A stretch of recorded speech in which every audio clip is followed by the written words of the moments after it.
A satellite still taken at 04:51 local time on November 19 shows something that takes a moment to register.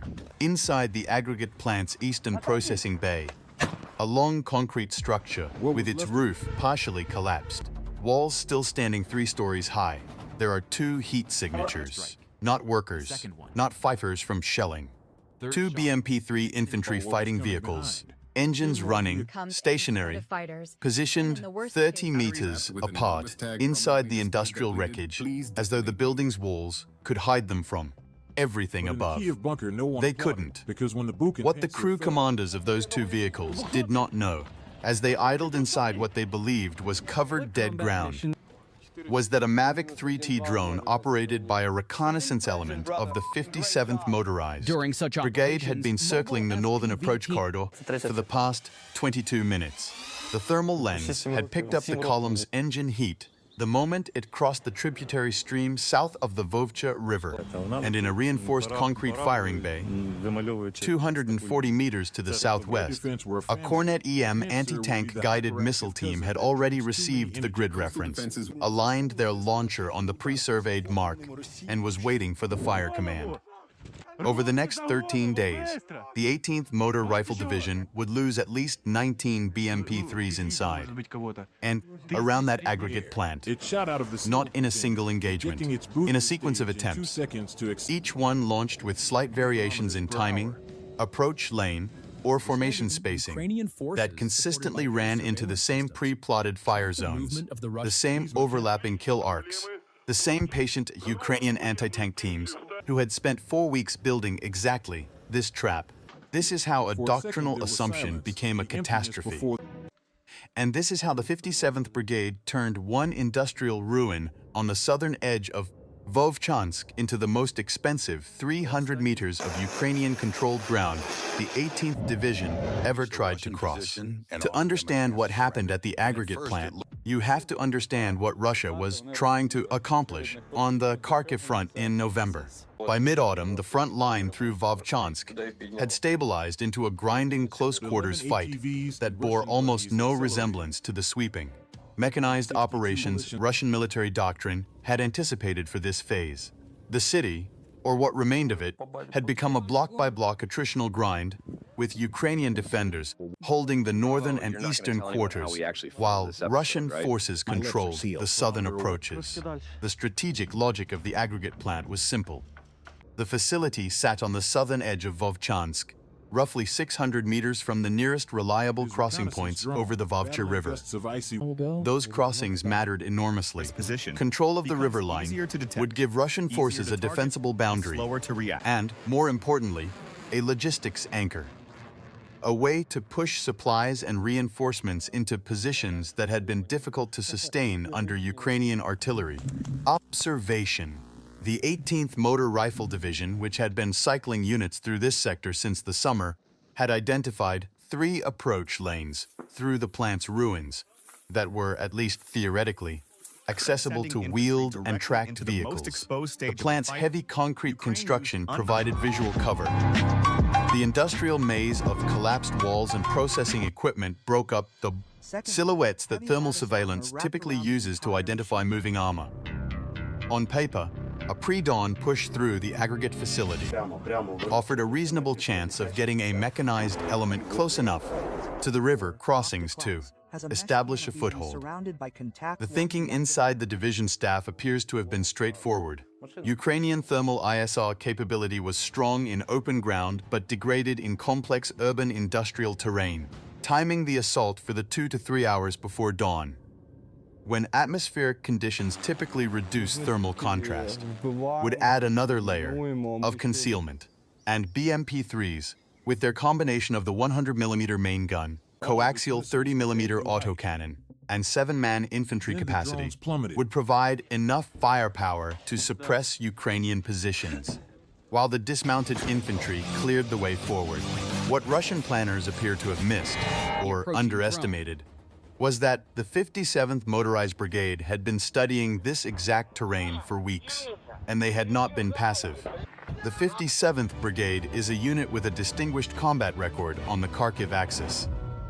By the autumn, its anti-tank company had accumulated significant practical experience with pre-plotted fire zones. A technique that sounds simple but requires meticulous preparation to execute under pressure. The concept is straightforward. Rather than acquiring a target in real time and computing a firing solution on the fly, the Kornet teams identify firing positions in advance, survey the precise azimuth and elevation to specific points in the anticipated engagement zone, and mark those data points on both physical range cards and digital overlays.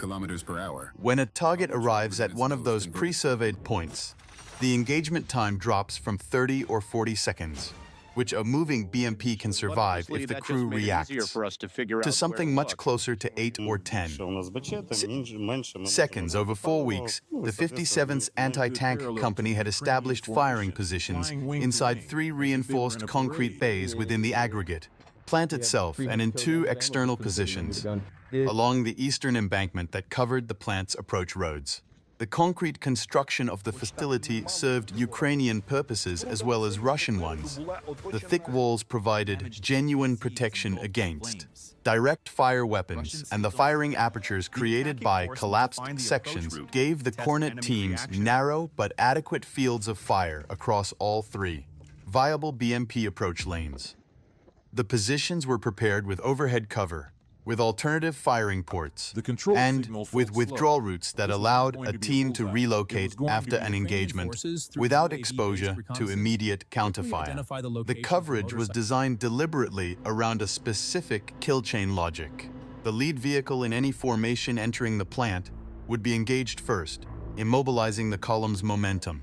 Simultaneously, or within seconds, the trail's vehicle would receive a second engagement, cutting off retreat. Everything between those 2 points was then, in the doctrinal term, trapped.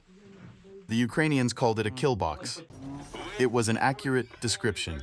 Here is what's most surprising about the OSINT picture that emerged across those 13 days. The engagements were not uniform. Russia did not simply repeat the same attack pattern and absorb the same losses each time.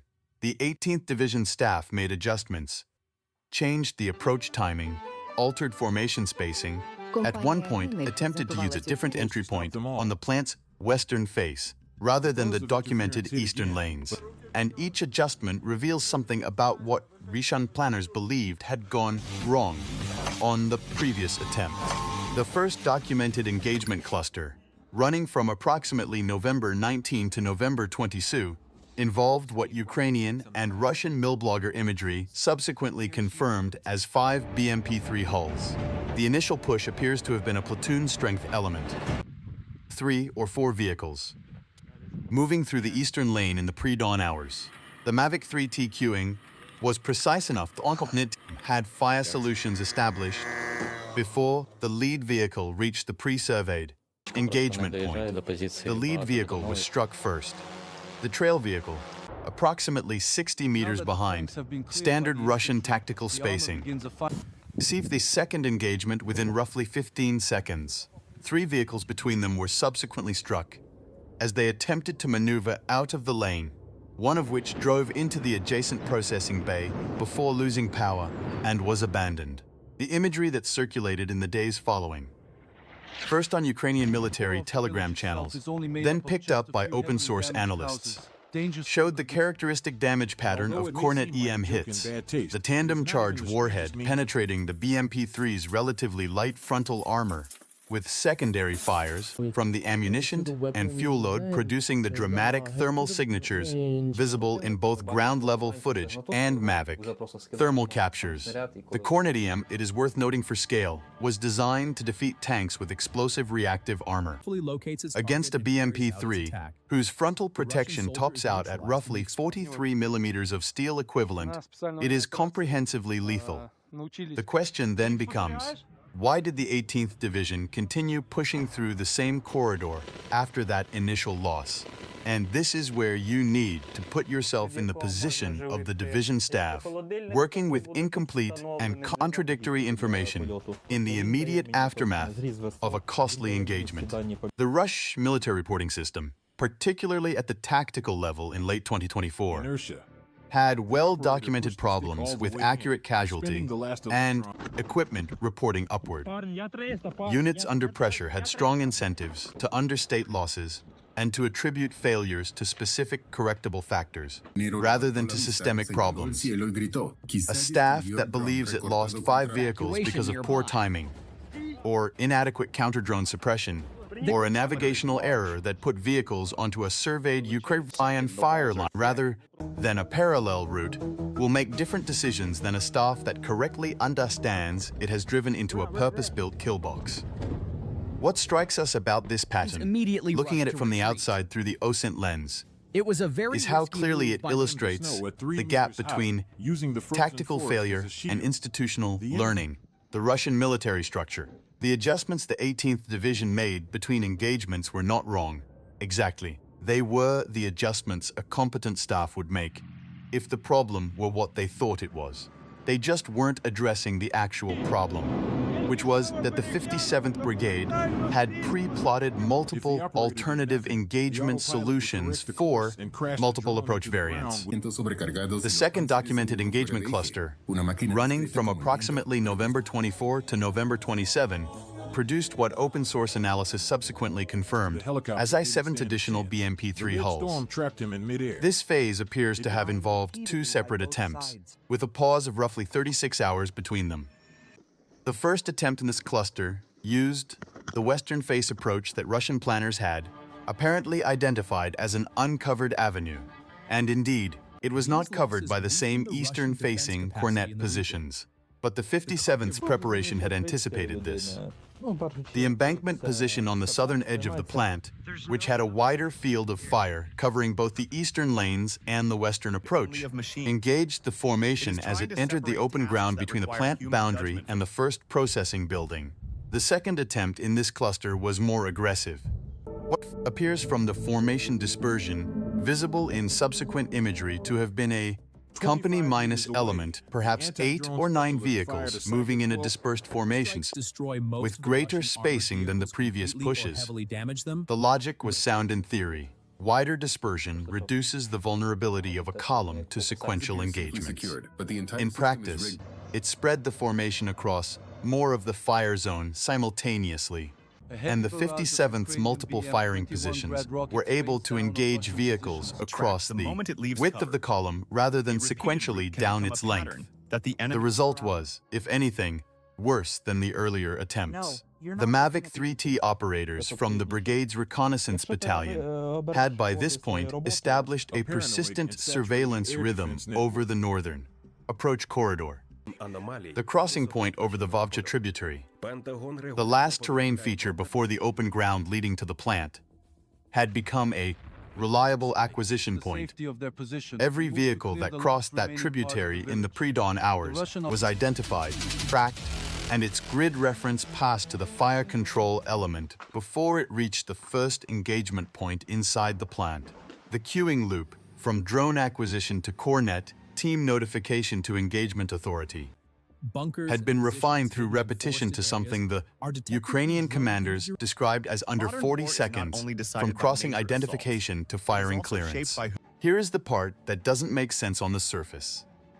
Until you examine the operational timeline more carefully, Russia kept committing vehicles to this corridor even as the evidence of what was happening there accumulated. By the last week of November, the aggregate plant engagement zone had been documented in enough telegram imagery, both Ukrainian and Russian, that any analyst with access to open-source channels could construct a basic picture of the losses. And yet the 18th Division continued.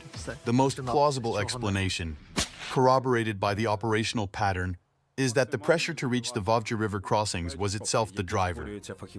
Division staff, understanding the strategic importance of that terrain objective, were accepting the vehicle losses as the cost of maintaining momentum, or perhaps reporting the losses in ways that allowed the pressure from above to continue. Russian mechanized doctrine in this phase of the war had developed a grim tolerance for equipment attrition that would have been operationally unacceptable in earlier periods. The BMP-3 losses at Vovchansk, devastating as they appear in the OSINT record, were not necessarily causing the kind of institutional shock within the division that would trigger a genuine operational pause. What finally forced that pause was not the vehicle losses alone. It was the combined effect of those losses, plus a specific tactical development that changed the cost calculation for any future attempt. On or around December 1, Ukrainian engineers from a combat engineer element attached to the 57th Brigade used the operational pause created by the destruction of Russian mechanized capability in the corridor to mine the two secondary approach routes that the 18th Division had not yet attempted. This was deliberate exploitation of the window created by the Kornet Killbox. The aggregate plant engagement had not merely destroyed 19 vehicles. It had purchased time, and the 57th Brigade's command used that time to make the remaining alternatives more dangerous.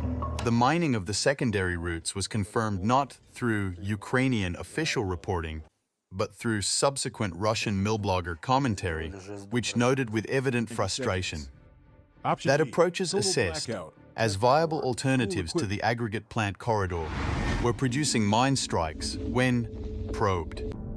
The combination of the Kornet Killbox, covering the primary approach lanes, and anti-tank and anti-personnel mines, blocking the secondary routes, effectively sealed the southern Vovchansk approach sector for the remainder of the documented period.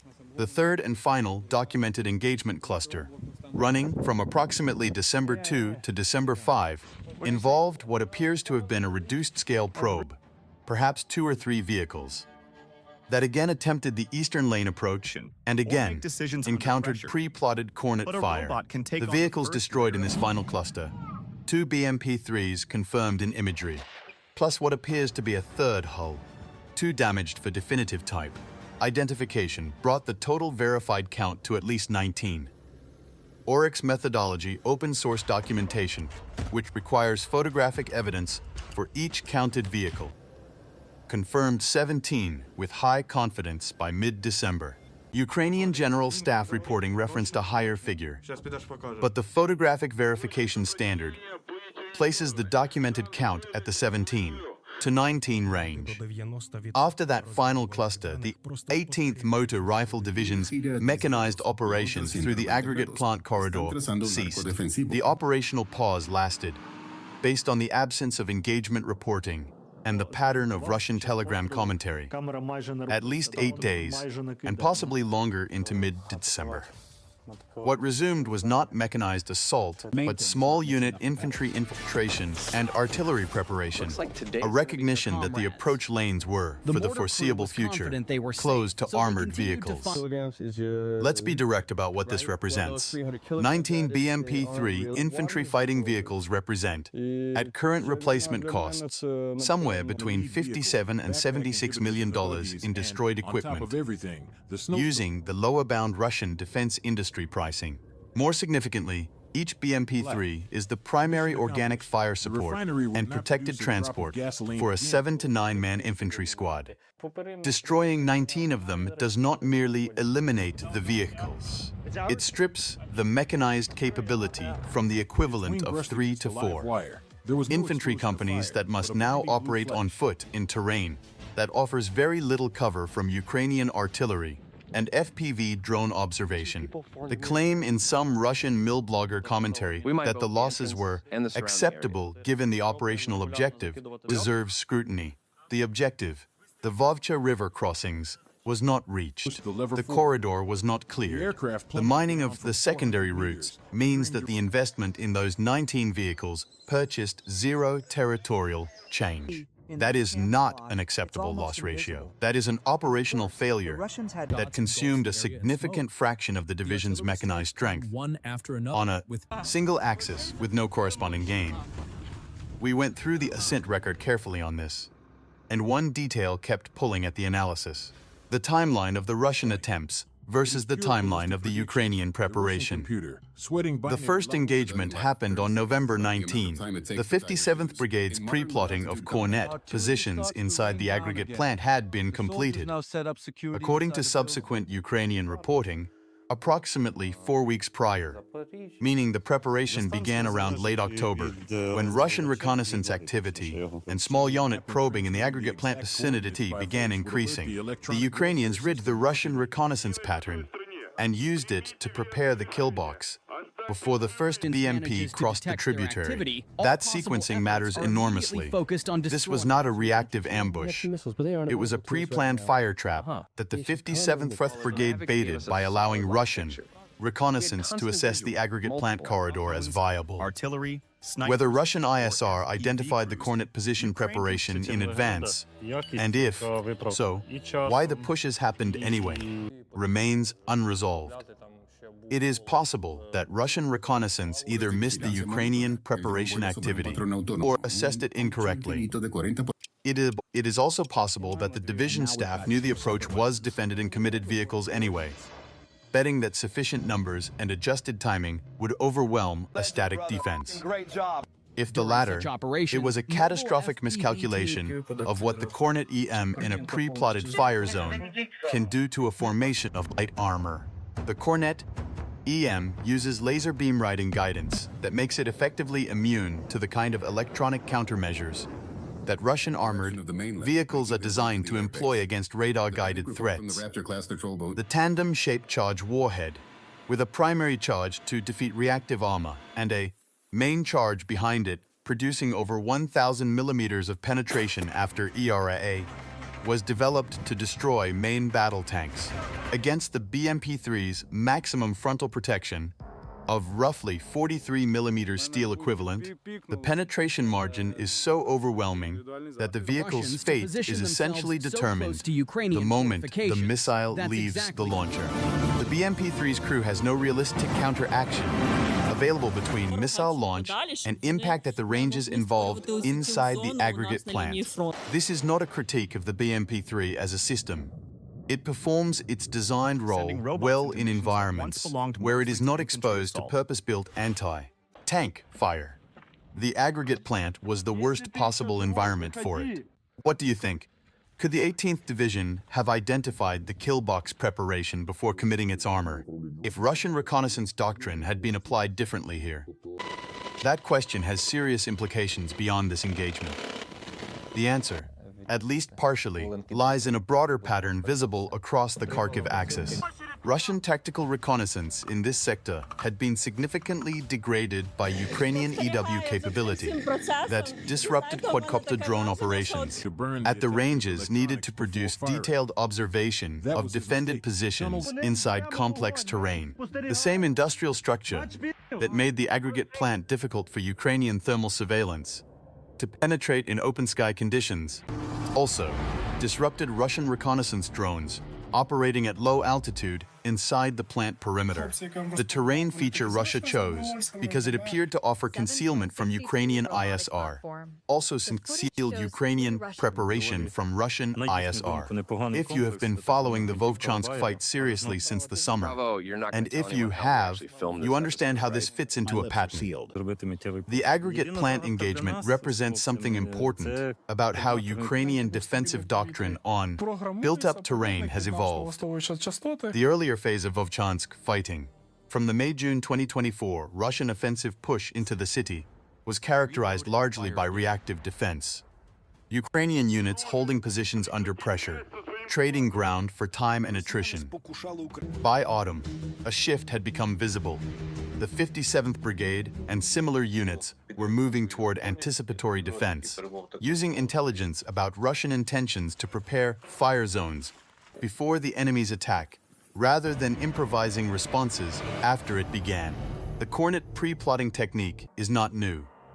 It appears in Soviet military doctrine, and Ukrainian forces have used variants of it since 2022. What changed by late 2024 was the integration of that technique with persistent drone surveillance and the refined queuing loop that reduced the time between target acquisition and engagement authority to the point where even a fast-moving BMP-3 at combat speed could be engaged before it reached a position from which it could suppress the firing team.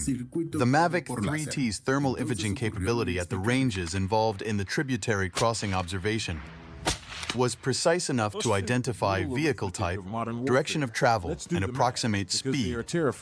All the information a Kornet team needed to select the correct pre-surveyed firing mark and prepare for engagement. Subscribe if this kind of detailed operational breakdown is what you are here for. We do this level of OSINT analysis every week.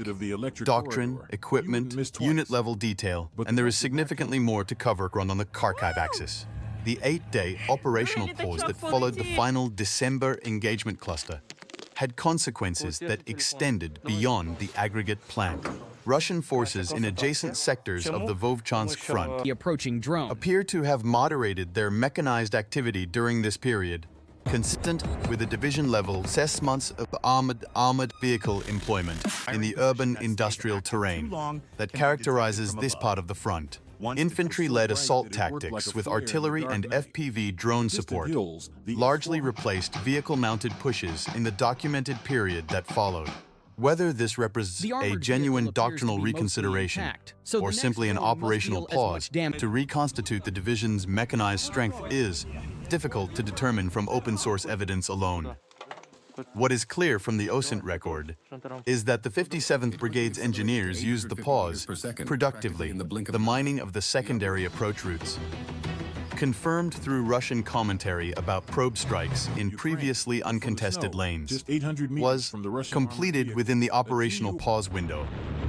By the time the 18th Division was in a position to resume meaningful mechanized operations, in the sector the menu of viable approach options had been further reduced. The aggregate plant corridor was closed by the Kornet Killbox and the vehicle, losses that had made future attempts prohibitively costly. The secondary routes were now seeded with anti-tank and anti-personnel mines that would require deliberate breaching operations before armor could move through them. The tertiary options, routes around the plant's flanks that added significant distance and exposure to Ukrainian observation remained theoretically available, but had never been assessed as viable primary approaches. There is a line in the Ukrainian General Staff reporting from this period that reads almost like understatement. The 18th Motor Rifle Division's mechanized capability in the Vovchansk southern approach sector was assessed as significantly degraded for the foreseeable operational period. 19 confirmed BMP-3 losses on a single axis over 13 days from a unit whose full complement of tracked and wheeled infantry fighting vehicles was already reduced from combat and attrition since May. Significantly degraded is perhaps the most compressed possible description of what happened in that aggregate plant. The broader implications reach into questions that NATO planners and defense analysts are actively working through as they study the Kharkiv front. Pre-plotted fire zones combined with persistent drone surveillance changed the cost calculus of mechanized assault in complex terrain. A small number of well-positioned Kornet teams, equipped with sufficiently detailed pre-survey data and reliable real-time queuing from thermal ISR, can hold a corridor against a mechanized force whose size would theoretically overwhelm them in a direct engagement. The aggregate plant engagement suggests that the ratio may be considerably more favorable to the defending anti-tank element than previous doctrine assumed, but only when the preparation time and ISR support are in place. The question of how this changes NATO defensive doctrine for built-up terrain deserves serious institutional attention. If a single anti-tank company, properly prepared over 4 weeks, and supported by persistent drone surveillance, can deny a motor rifle division access to a critical axis for the better part of a month while destroying 19 vehicles. The force ratios implied for urban defensive operations look very different from the assumptions built into legacy mechanized warfare planning. Historians looking at this engagement will note a similarity to the defensive preparations that characterized some of the most effective positional defenses of the 20th century, positions where the defender used detailed terrain knowledge and pre-planned fire to overcome the numerical disadvantage inherent in fixed defense against mobile attack. The aggregate plant Killbox sits in that lineage, updated with thermal ISR and laser-guided missiles, but recognizable in its essential structure. to anyone who has studied the mechanics of attritional defense. Comment below. Do you think this pattern repeats? That history's most effective defensive tactics keep reappearing, adapted to new technology but structurally unchanged? The final accounting of the aggregate plant engagement, as it stands in the open source record, is this: 19 BMP-3 hulls confirmed, destroyed or abandoned across 13 days. An 8-day-plus operational pause in Russian mechanized activity on the southern Vovchansk axis.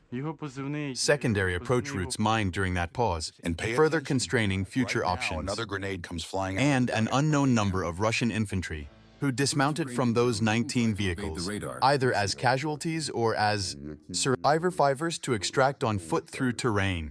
Under continuous Ukrainian drone observation, the 18th Motor Rifle Division paid an enormous price for an objective it did not reach. The 57th Motorized Brigade, through 4 weeks of careful preparation and 13 days of disciplined execution, extracted that price at relatively modest cost to itself, which is, in the end, what defensive success in attritional warfare actually looks like, not a dramatic, decisive engagement.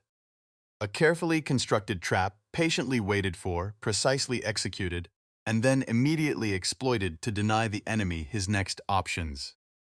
3 questions worth sitting with as you consider what comes next on this axis. Could Russia have avoided this outcome if its tactical reconnaissance assets had detected the Kornet position preparation inside the aggregate plant before the first push? Probably yes.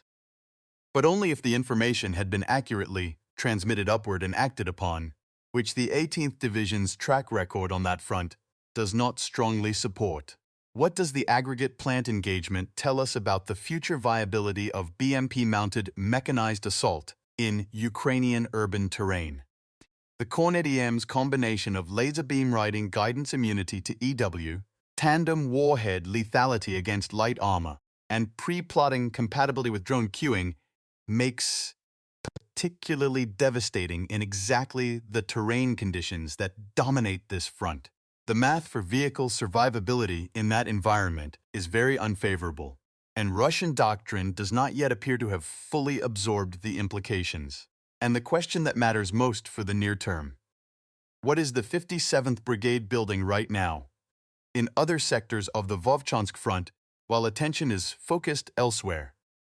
If the aggregate plant preparation began 4 weeks before the first engagement, and if similar preparation is underway in adjacent corridors, the next mechanized in this sector, Echu, may run into something equally prepared or worse. That investigation continues. Stay with us.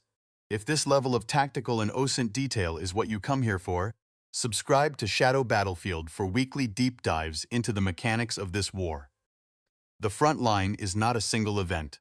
It is a continuous series of doctrinal experiments, tactical adaptations, and equipment encounters that only make sense when examined at this level of detail.